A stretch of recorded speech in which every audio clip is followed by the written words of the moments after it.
Hai guys, kali ini aku nemu cerita menarik lagi nih di Quora tentang seseorang yang ngekos deket dengan lokasi prostitusi. Gimana ceritanya? Yuk kita bahas. Bagaimanakah rasanya tinggal di dekat atau di lokasi pelacuran?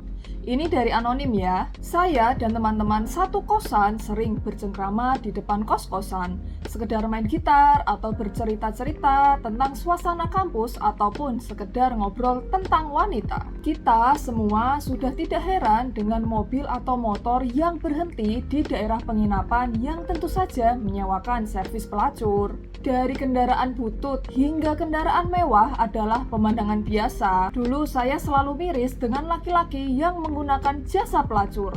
Tapi sekarang saya sudah mulai terbiasa melihat hal-hal yang demikian. Saya pernah melihat anggota dewan masuk dan mungkin menginap di lokalisasi pelacuran, entah untuk sidak atau untuk mendapatkan servis dari wanita di sana. Saya kurang tahu persis. Saya pernah melihat ibu-ibu naik pitam dan menghantam laki-laki yang tengah asik melacur.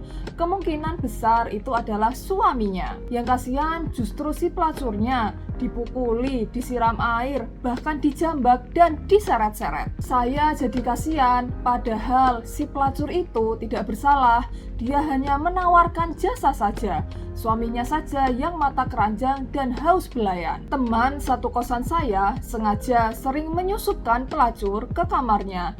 Memang sih kosan saya bebas, tapi menurut saya tidak etis. Saya kebetulan di samping kamarnya. Tentu saja bawaan saya sangean.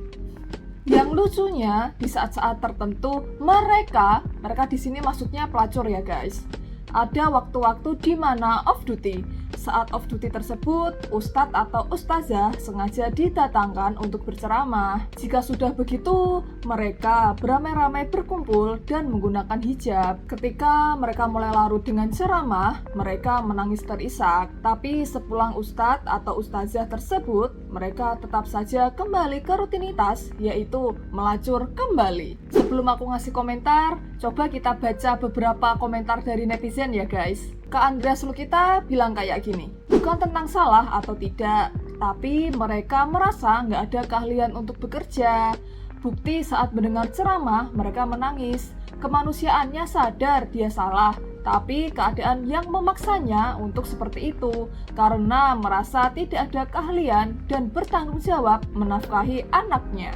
Ya seperti lirik lagu Kupu-Kupu Malam deh, kecuali pelacur kelas artis. Itu bukan untuk menafkahi, tapi demi gaya hidup.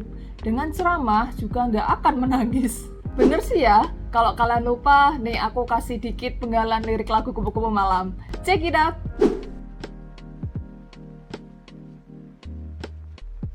Kemudian Kak Fadri Maulana bilang kayak gini, ada satu hal yang unik dari mereka, sebagian besar mereka tetap menjalankan ibadah sholat 5 waktu bagi yang beragama Islam. Saya melihat dengan mata dan kepala langsung di tempat penampungan atau penginapan mereka. Saat itu saya melakukan instalasi CCTV di sebuah tempat dengan 20 kamar seperti kos. Sebenarnya batin menolak, namun ekonomi memaksa. Begitu kata mereka. Cakep juga nih kata-kata Kak Fadri. Meski batin menolak, tapi ekonomi memaksa, jadi melacur deh. Kalau dari aku sendiri, lebih bertanya-tanya ke kalian sih guys. Kalau kalian ada di posisi masnya nih, ngekos di dekat lokasi prostitusi, gimana ya? Apakah awalnya kalian akan risih, kaget, terus lama-lama biasa aja? Atau sebaliknya, awalnya biasa aja, terus lama-lama pengen pakai juga? Yuk coba kita ngobrol di kolom komentar. Dan seperti biasa, subscribe untuk info menarik lainnya. Bye-bye!